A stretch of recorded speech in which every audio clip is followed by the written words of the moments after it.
Assalamualaikum warahmatullahi wabarakatuh. Untuk pertemuan kali ini kita akan membahas mengenai array. Jadi ada beberapa hal yang akan kita bahas pada pertemuan ini, yaitu mengenai konsep array, kemudian bagaimana mendeklarasikan dan membuat array di dalam struktur pemrograman, kemudian ada array satu dimensi dan array multidimensi. Kemudian sebelum kita membahas lebih lanjut, kita awali dulu dengan pemahaman bahwa array ini merupakan sebuah struktur data.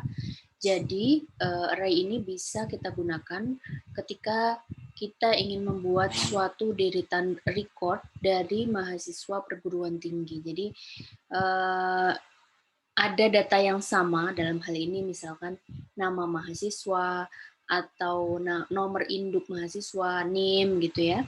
Nah, itu kan merupakan satu jenis data, isinya nama gitu ya. Tetapi dia akan dipunyai oleh banyak entitas gitu. Jadi di sini data ini, data nama ataupun data NIM itu bisa berjumlah sangat banyak, ratusan, ribuan, atau lebih gitu ya.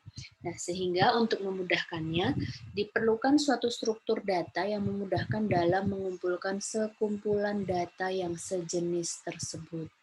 Jadi kenapa nggak pakai variabel saja gitu ya? Toh sama-sama sebuah bagian dari program yang nanti akan bisa dipanggil gitu ya, akan dioperasikan. Tetapi kalau variabel itu kan nilainya tertentu. Kemudian untuk yang array ini, untuk bisa dibedakan adalah di dalamnya itu akan berisi data yang sama dengan tipe yang sama dengan jumlah yang banyak. Kalau misalkan cuma satu atau dua yang sudah teman-teman praktekkan sebelum memakai array atau sebelum mengenal array, ya berarti cukup dengan menggunakan variabel. Jadi struktur data atau array sebagai struktur data ini adalah untuk mengakomodir kebutuhan pemrograman yang membutuhkan sebuah struktur data. Jadi kita akan memanage data yang jumlahnya banyak, volumenya besar. Nah, sehingga struktur data yang cocok dengan struktur array tadi itu akan seperti ini. Jadi mahasiswa 1, mahasiswa 2, mahasiswa 3. Jadi di dalamnya nanti bisa berisi nama gitu ya. Jadi akan berisi tipe data yang sama. Kalau misalkan nama ya berarti nama semua, atau NIM gitu ya, integer semua, atau karakter saja, dan seterusnya. Nah, jadi ketika didefinisikan, array ini adalah sekumpulan variabel yang memiliki tipe data yang sama dan dinyatakan dengan nama yang sama. Jadi array atau larik gitu ya, istilah bahasa Indonesianya. Jadi array ini merupakan konsep yang penting dalam pemrograman karena tadi array bisa digunakan untuk menyimpan data maupun referensi objek dalam jumlah banyak dan terindeks. Perbedaan dengan variabel gitu ya yang sebelumnya teman-teman pakai, ini adalah dengan indeks ini. Jadi di dalam array sudah terdapat indeks di mana kita bisa memanfaatkan indeks tersebut untuk misalkan untuk menyimpan, proses penyimpanan, proses pemanggilan, pengurutan, dan operasi-operasi lainnya. Nah, array menggunakan indeks integer untuk menentukan urutan elemen-elemennya. Jadi indeksnya, penomorannya itu adalah dengan menggunakan bilangan bulat. Kemudian elemen pertamanya dimulai dari angka 1, indeks 1, 2, dan seterusnya. Jadi di sini karakteristik array, kalau misalkan teman-teman dihadapkan pada suatu permasalahan, kemudian ini sebaiknya pakai array atau tidak. Nah, harus kembali ke definisi awal bahwa dia adalah akan berguna itu jika digunakan untuk menyimpan data dengan tipe yang sama dan jumlahnya banyak. Jadi ada banyak isiannya gitu ya. Kemudian tipe datanya sama, kemudian kita akan memanfaatkan indeksnya tadi. Jadi untuk diurutkan, pencarian, dan sebagainya. Nah, proses pendeklarasian variabel array, jadi pendeklarasiannya seperti variabel yang sebelumnya sudah pernah dipakai, tetapi di sini menggunakan konsep array. Jadi untuk proses deklarasinya adalah dengan menambahkan keywords array. Kemudian di dalam proses deklarasinya itu diawali dengan nama, kemudian keyword array, kemudian kita tuliskan panjang array-nya. Jadi bisa seperti ini 1.210 berarti ada 10 tempat bahwa array X ini bisa digunakan untuk menyimpan 10 data. Kemudian tipe array-nya adalah integer. Jadi di sini seperti proses pendeklarasian variabel biasa, tetapi ada keywords array, kemudian panjang array-nya juga perlu dideklarasikan. Nah, jadi dengan adanya proses pendefinisian panjang array yang ada di dalam tanda kurung siku ini, itu berarti bahwa array tersebut memiliki panjang tertentu. Jadi dari awal deklarasi, kemudian sampai digunakan, kemudian sampai programnya keluar, array tersebut akan memiliki ukuran yang tetap. Jadi ibaratnya itu kayak kos-kosan gitu ya, ada 10 kamar gitu. Nah, kemudian masing-masing kamar itu biasanya kan dikasih nomor atau hotel ya, hotel, kos-kosan nggak ya dikasih nomor tuh nggak ya. Itu kayak hotel, terus di dalamnya dikasih nomor-nomor kamar. Nah, dengan pendeklarasian ukuran array tadi itu berarti bahwa di dalam array tersebut kamar-kamarnya itu tetap. Jadi tidak membesar, tidak mengecil. Jadi akan tetap mulai dari saat pendeklarasian sampai akhir. Nah, jadi setelah didefinisikan, variabel dengan nama array tadi dapat menyimpan sebanyak nilai yang berada dalam tanda kurung siku. Ingat bahwa indeks, jadi tiap kamar tadi itu akan punya nomor dan diawali dengan angka 1. Kemudian untuk mengakses isi datanya, nah kita bisa merujuk ini nomor kamarnya tadi. Jadi kita bisa merujuk indeksnya. Jadi kayak mau di dalam suatu hotel, terus ada pelayan hotelnya itu mau nganterin makanan gitu ya. Terus perintahnya adalah ya antarkan makanan ke kamar nomor 10 gitu. Nah, nanti di sini di dalam kamar itu kan ada pelanggan gitu ya. Nah, di sini berarti ketika akan berinteraksi dengan pelanggan adalah si pelayan tadi akan mengakses akan mencari nomor kamar 10 itu ada di mana. Nah, ilustrasi seperti itu adalah yang kita gunakan di array. Jadi array itu adalah suatu tempat penyimpanan data. Di dalamnya ada tempat-tempat untuk meletakkan datanya tadi. Jumlah data yang bisa ditampung adalah sesuai dengan yang didefinisikan. Kemudian ketika kita mau mengakses datanya tadi, angka di dalamnya atau karakter di dalamnya, maka kita akan mengakses dengan menggunakan indeks. Kemudian pada masing-masing kamar atau tempat tadi itu hanya bisa menampung satu nilai saja, tergantung ininya ya, tipe datanya maksudnya ya, tipe datanya apa. Kalau tapi maksudnya di situ hanya bisa menampung satu angka saja atau satu jenis data dalam satu kamar tadi.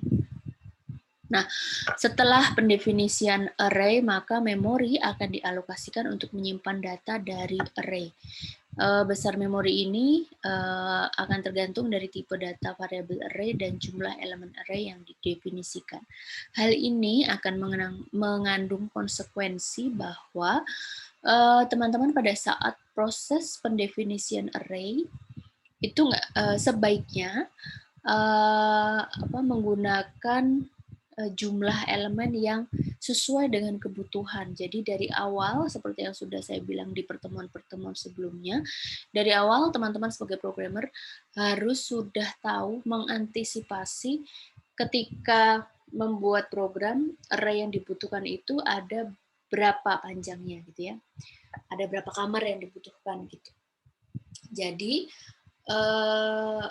memori yang digunakan untuk memesan tempat untuk array ini tidak terlalu besar. Walaupun mungkin pada level ini yang akan kalian buat itu masih program-program yang kecil ya, jadi mungkin tidak terlalu signifikan. Tetapi nanti ketika sudah level advance, kemudian menggunakan prosedur pendefinisian array seperti ini, ya sebaiknya tertentu. Jadi memesan panjang array sesuai dengan kebutuhan. Pesannya 10 karena akan dipakai 10 gitu ya. Pesannya 100 nggak apa-apa karena nanti akan dipakai 100 atau 1000, 1.000.000 dan seterusnya. Kemudian kita akan membandingkan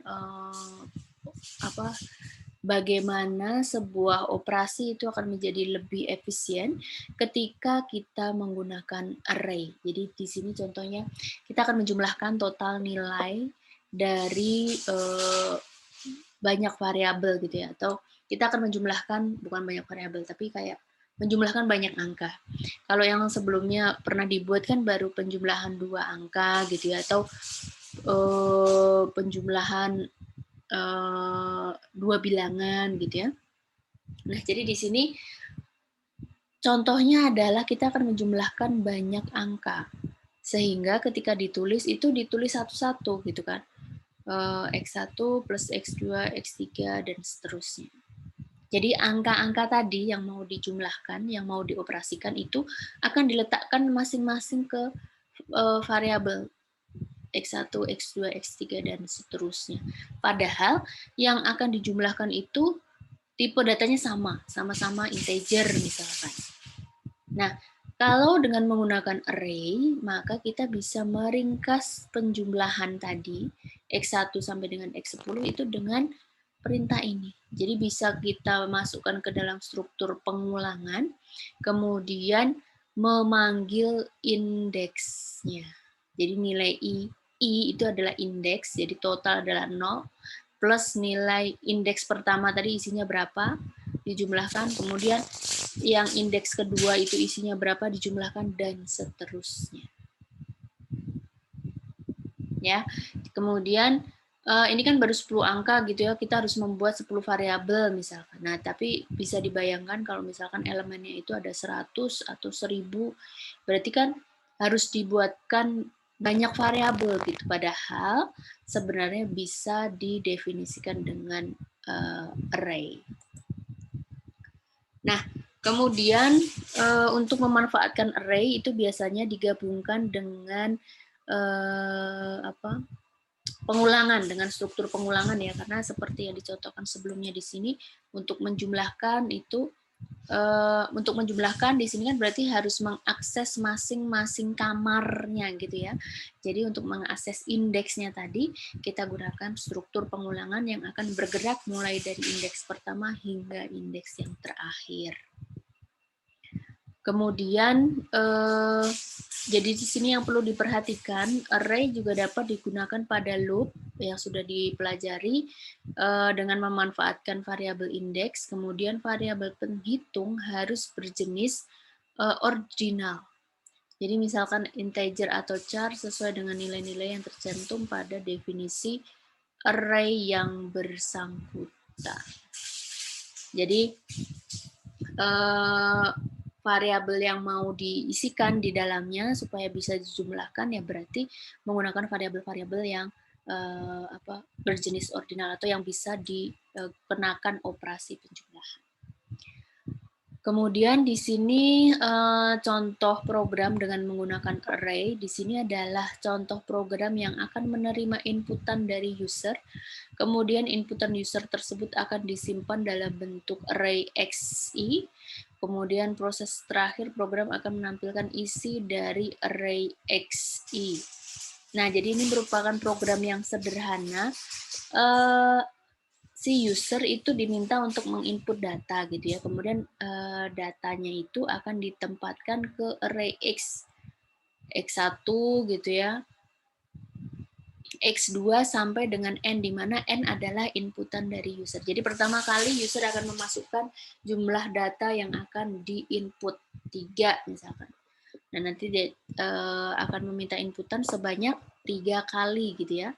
1 masuk, 2 masuk, 3 masuk. Nah, angka-angka tadi akan masuk ke array ini, X1, X2, dan X3. Kemudian akan ditampilkan dengan perintah berikut. Kemudian ini adalah outputnya. Jadi misalkan 4 terus diisi angka tadi ya, kan mengisi nilai pakai enter gitu ya langsung. Nah kemudian nanti dia akan dipanggil, akan ditampilkan ke layar monitor. Kemudian contoh program yang berikutnya adalah mencari nilai maksimum, nilai minimum, min, standar deviasi, dan median. Jadi di sini akan mencari nilai yang sudah kemarin kita gunakan adalah rata-rata ya, mencari nilai rata-rata. Kemudian di sini kita tambahkan mencari nilai maksimum, nilai minimum, kemudian standar deviasi, dan median.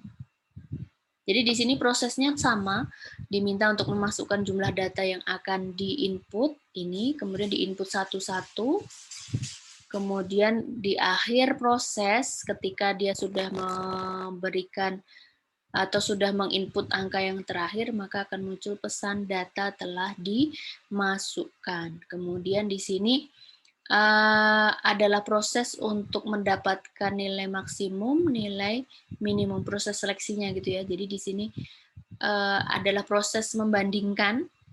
Jadi yang max itu adalah indeks di pertama, angka indeks pertama.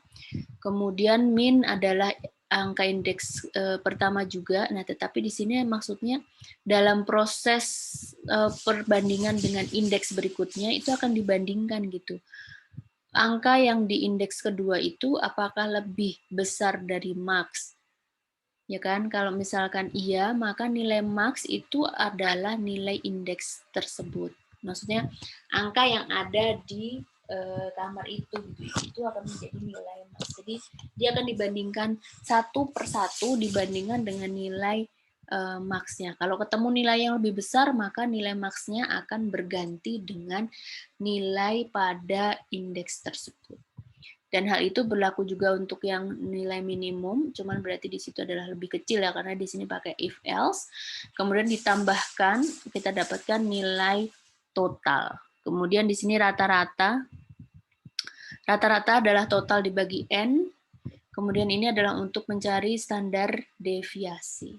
Kemudian ini adalah proses untuk mencari nilai median. Sehingga ketika dimasukkan, nah di sini untuk memudahkan karena tadi ada proses mencari nilai median gitu ya, maka nilai yang dimasukkan itu harus urut gitu. Urut itu maksudnya sudah dimasukkan sesuai dari terkecil, kemudian masukan berikutnya adalah lebih besar, dan seterusnya. Sehingga proses pencarian nilai mediannya ini bisa langsung dilakukan tanpa harus melakukan proses pengurutan. Untuk proses pengurutan dan pencarian itu nanti akan kita pelajari di pertemuan ke-13 dan 14. Gitu ya. Kemudian ini nanti buat latihan untuk latihan menggunakan array ini. Nah, kemudian di awal tadi itu sudah disebutkan bahwa yang kita contohkan itu merupakan array satu dimensi. Nah, ketika ada satu dimensi berarti ada array banyak dimensi gitu ya. Nah, bagaimana cara kita menggunakan atau dalam kasus seperti apa array satu dimensi itu tidak cukup sehingga diperlukan array 2 dimensi. Nah, di sini Apabila nanti di dalam proses itu kita membutuhkan suatu struktur penyimpanan data yang lebih dari satu penyusun gitu. Kalau yang array satu dimensi itu kan hanya satu baris, hanya ada satu penanda baris. Nah, di sini untuk yang multidimensi, misalkan ini ada komponen baris dan kolom. Jadi mudahnya adalah seperti itu ya untuk membayangkan, sehingga di sini array ini disebut sebagai array multidimensi. Contohnya masih dengan data mahasiswa tadi, nah tetapi sekarang kita akan memisahkan gitu ya, memisahkan berdasarkan tahun. Jadi kan seperti yang kita temui di STIS gitu ya, dalam satu tahun itu kan satu angkatan gitu ya, kalian akan dicatat namanya satu angkatan itu siapa aja gitu kan. Kemudian angkatan kan tingkat satu angkatan, namanya siapa aja dicatat. Kemudian tingkat 2 angkatan yang berbeda dicatat juga namanya. Nah, tetapi yang perlu diperhatikan bahwa yang akan kita tangkap, yang akan kita catat itu adalah informasi nama. Jadi tipe datanya kan sama ya. Kemudian string misalkan. Nah, kemudian hanya dipisahkan berdasarkan angkatan tadi atau tahun. Nah, di sini kita bisa menggunakan array multidimensi. Jadi dimensi yang pertama adalah untuk menyatakan tahun. Kemudian di dalam satu tahun itu ada berapa mahasiswa, ada berapa kamar atau berapa tempat untuk mencatat nama mahasiswa. Tapi di sini misalkan yang mau dicatat nilainya gitu ya, IPK misalnya IPK. Jadi di sini tipenya adalah integer atau real seperti itu ya. Nah, jadi proses deklarasinya itu bisa seperti ini, array of array, atau langsung array, kemudian di dalam tanda kurung siku itu dipisahkan tanda koma, ini untuk dimensi tahun, kemudian yang kedua adalah untuk definisi nama atau angka yang akan kita masukkan untuk per tahun tadi. Nah, sehingga di dalam ruang penyimpanan untuk mengakses nilai-nilai tadi itu kita tidak hanya mengakses nomor barisnya saja ya, tetapi juga ada nomor kolomnya. Jadi nomor ini adalah koordinat gitu ya, titik koordinat tahun pertama, mahasiswa pertama, tahun pertama, mahasiswa kedua, dan seterusnya. Kemudian mahasiswa kedua, tahun kedua, mahasiswa pertama, dan seterusnya. Jadi, mahasiswa IJ ini akan menyatakan mahasiswa pada tahun ke I dan urutan ke J. Kemudian, untuk mengaksesnya, berarti kalau di sini ada komponen baris dan kolom, maka untuk mengaksesnya kita tidak cukup hanya menggunakan satu pengulangan saja. Karena di sini berarti harus ada pengulangan untuk menggerakkan kolom, menggerakkan tahun dan menggerakkan indeks di dalam satu tahun itu. Jadi mahasiswa pertama, kedua, ini kan J ya. Sedang ini adalah urutan mahasiswanya, sedangkan yang I ini adalah urutan tahunnya. Kemudian itu adalah apabila array bersifat sebagai variabel ya. Diisi, nilainya bisa berubah. Nah, tetapi array juga bisa digunakan untuk menyimpan beberapa konstanta. Jadi kita membuat definisi array. Di sini array 1 sampai 12 of string, di mana string itu string yang mau kita masukkan ke dalam array bulan itu berjumlah 3 karakter. Kemudian langsung diisikan Januari, Februari. Jadi di sini karena 1 sampai 12 berarti isinya juga 1 sampai dengan 12.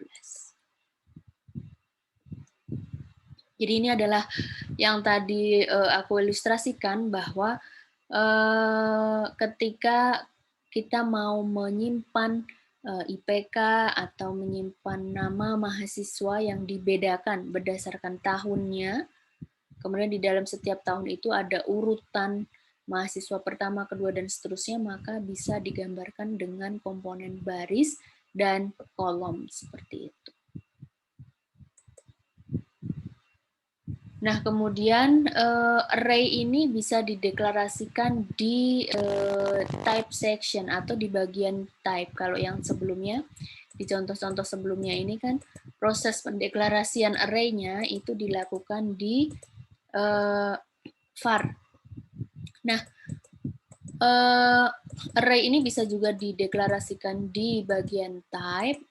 Kemudian di sini untuk penggunaannya adalah di dalam kita tuliskan type, kemudian kita definisikan array-nya sama seperti yang pada waktu array itu sebagai variabel ya, tapi di sini penulisannya adalah di bawah type. Kemudian di sini dia bisa kita gunakan di bagian variabel. Jadi kita bisa mendeklarasikan lebih dari satu array dengan tipe yang sudah kita definisikan sebelumnya. Jadi di sini kita punya array yang tipenya itu adalah unarray, kemudian kita punya variabel yang tipenya adalah an array tadi. Kemudian bisa juga di situ kita tuliskan beberapa variabel array yang tipenya adalah an array. Jadi kayak your array, my array ini tipenya an array. Jadi your array dan my array ini adalah array yang ukurannya 6 yang tipenya adalah integer. Kemudian bisa juga dikombinasikan dengan proses deklarasi subrange di mana indeks ringnya ini adalah untuk array. Jadi contohnya ada type-nya dia adalah my range, nilainya 1 sampai 6, kemudian an array ini kita mendeklarasikan array sebagai type, an array sebagai type, array kemudian my range. Berarti kan my range ini adalah 1 sampai 6. Jadi an array ini size-nya adalah 6. Isinya integer.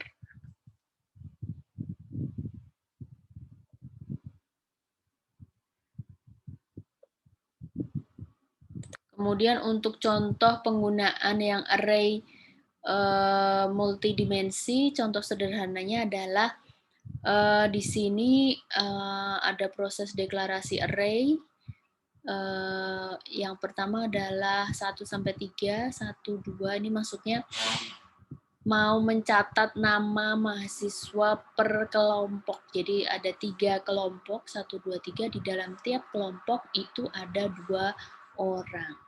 Nah, jadi di sini mau menambahkan nama, diminta untuk memasukkan nama gitu ya, memasukkan nama di kelompok 1 dulu ya, berarti kelompok 1, anggota pertama, kedua. Kemudian di kelompok 2, anggota pertama, kedua.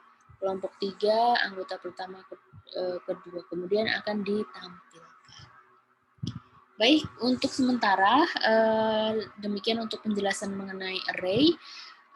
Nanti di pertemuan berikutnya kita masih membahas mengenai array. Jadi sekarang teman-teman berfokus untuk mempelajari, memahami array, terutama yang array 1 dimensi. Kemudian di pertemuan mendatang kita akan lanjutkan pembahasan dan contoh-contoh yang lebih banyak mengenai array multidimensi. Terima kasih.